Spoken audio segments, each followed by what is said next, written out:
এখন হাতের মুঠোয় লাল বাবা রাইস। এখন থেকে লাল বাবা রাইস অনলাইনে ঘরে বসে অর্ডার করুন। লাল বাবা রাইস, লাল বাবা অনলাইন, অর্ডার করুন আজই।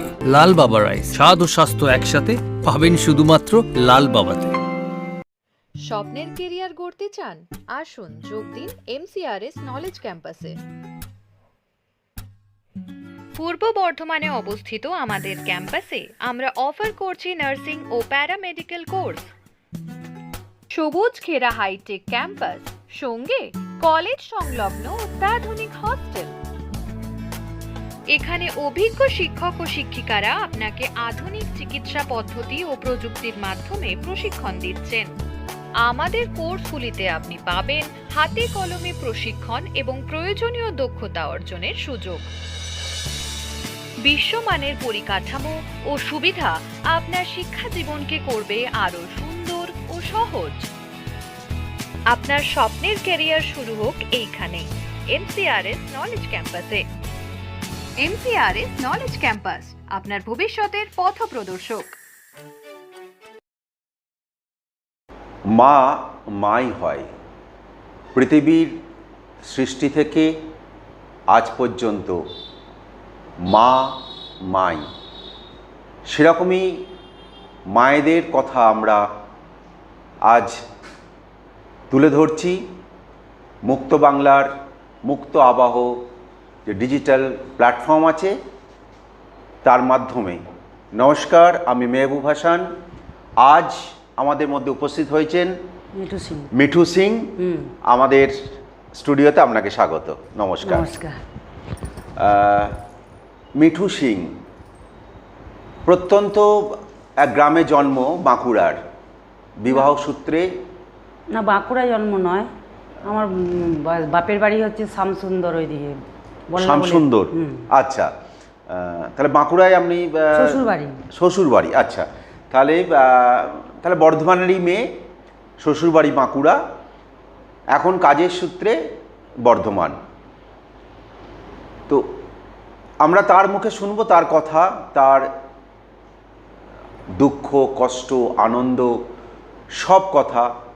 তিনি আজকে যে ভীষণভাবে কষ্ট করে দাঁড়িয়েছেন, কি অমানসিক পরিশ্রম করেছেন, তার কথা শুনবো, তার সাথে গল্প করার ছলে।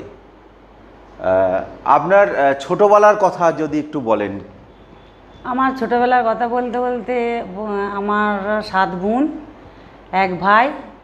হ্যাঁ, বাবা খুব কষ্ট করেই মানুষ করেছে। বাবা পুজো করতেন, বাবার নাম মদনমোহন মুখার্জি। আর তারপরে আমার এই পুজো আজা করে বাবা যা চাল টাল আনতো সেই থেকেই আমাদের হাঁড়ি চড়তো।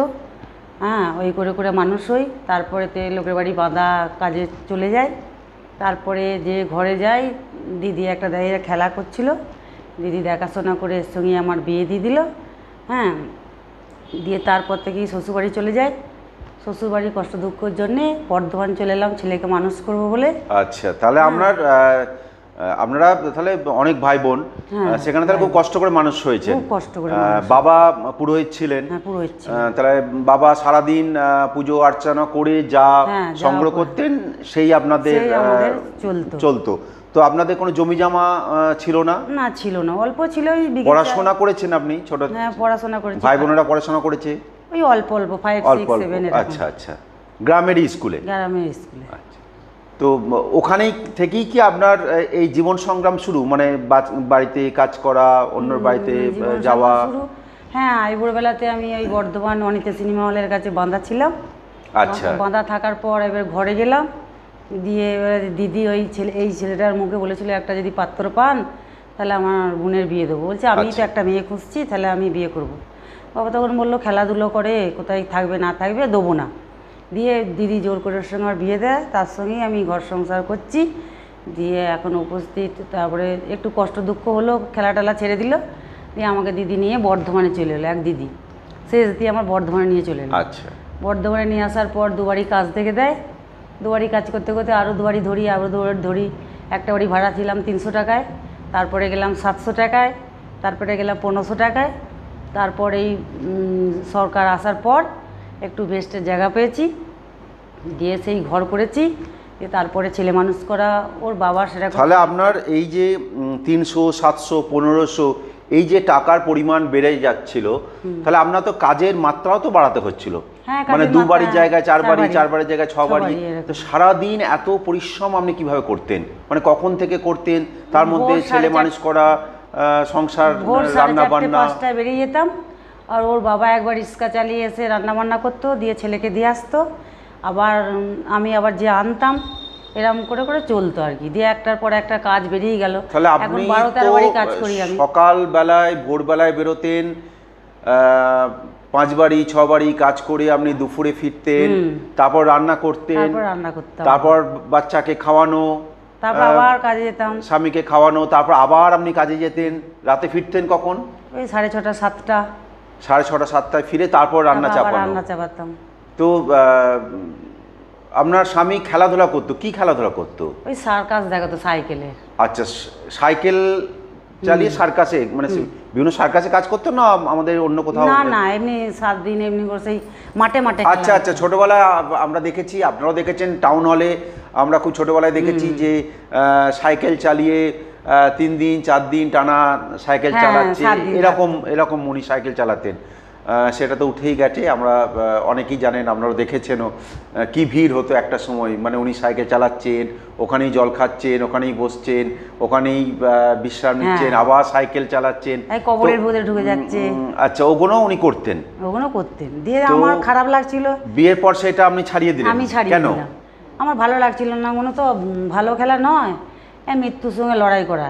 হয়তো কোনো সময় টাইমের গোলমাল হলো, সে কবরই হয়তো থেকে গেল, কেউ তুলতে পারলো না, ঝড় বৃষ্টি হলো। আচ্ছা, ও কবরের মধ্যে ঢুকে যেত, সময় করে আবার উনি বেরিয়ে আসতেন? আচ্ছা, হ্যাঁ, সেটা তো খুব। বিকাল 4টায় ঢুকাতো, তারপর দিন বিকাল 4টে বার করতো। এবার সেরকম টাইম অনুযায়ী যদি কেউ বার করতে পারলো ভালো, আর নাহলে টাইম চলে গেলে ওইখানে বাস। না, এটা একটা সাংঘাতিক খেলা। তারপরে ওখানে আনলাম, যেখানে রিক্সার গ্যাস দেখে রিক্সা দেখিয়ে দিলাম, রিক্সা চালাতে ধরলো।